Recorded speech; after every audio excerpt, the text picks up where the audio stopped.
రాత్రి ఇసుక రవాణాలో నంగనూరుపల్లి నుంచి ఇసుక తోలుకుపోయే విపరీతంగా ఇసుక తోలుతున్నారని గ్రామస్తులు కూడా మేము రోడ్లమ్మడి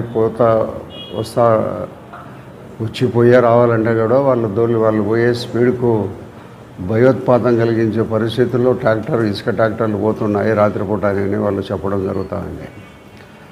ఏదో ఒక అటవీ శాఖకు సంబంధించిన వారు ఇసుక తోలుతున్నారని తెలిసి వారేదో అక్కడికి పోయి వాళ్ళను ఇసుక ట్రాక్టర్ను పట్టుకునే దానికి ప్రయత్నం చేస్తే దాంట్లో వీళ్ళు ఫారెస్ట్ డిపార్ట్మెంట్ వాళ్ళు యూనిఫామ్ వేసుకొని పోయినప్పటికి కూడా వాళ్ళు బండిని నిలబెట్టకుండా పోతూ ఉండే సందర్భంలో వాడు తప్పించుకొని పోవాలనే దాంట్లో వీళ్ళ జీపును తగిలించి జీపుకు నష్టం కలగజేసి కూడా పారిపోవడం జరిగింది. కానీ నిన్న డిపార్ట్మెంట్ వాళ్ళందరూ కూడా ఈ కేసును బయటికి రాకుండా చేయాలనే ప్రయత్నంలో చాలా వరకు వాళ్ళు కంప్లైంట్ ఇవ్వకుండా కూడా ఉన్నారు. ఈ ఎఫ్ఐఆర్ నమోదు చేసేది మంజునాథ్ అనేదని ఒకతని ట్రాక్టరు డ్రైవర్ మీద ఒక కేసు పెట్టి చేతులు దులుపుకున్నారు. కాబట్టి మన ప్రజాప్రతినిధి ఎస్పీ గారి దగ్గరికి పోయి సుమారు ఒక 50-60 మందిని పిలుచుకొని పోయి మట్కా ఇసుక అక్రమ రవాణా క్రికెట్ బెట్టింగులు ఎలాంటి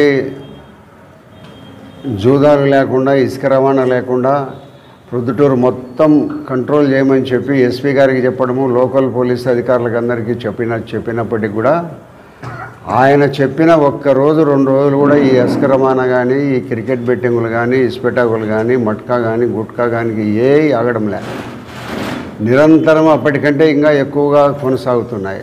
ప్రజాప్రతినిధి అండదండలు ఉండబడిన పోలీస్ అధికారులందరూ కూడా ప్రభుత్వానికి సంబంధించిన వాహనాలను ఢీకొట్టి మనుషులను చంపే విధంగా వాళ్ళు ప్రవర్తించినా కూడా వాళ్ళ మీద ఎలాంటి చర్యలు తీసుకునే పరిస్థితి ఇక్కడ పోలీస్ డిపార్ట్మెంట్ లేదు.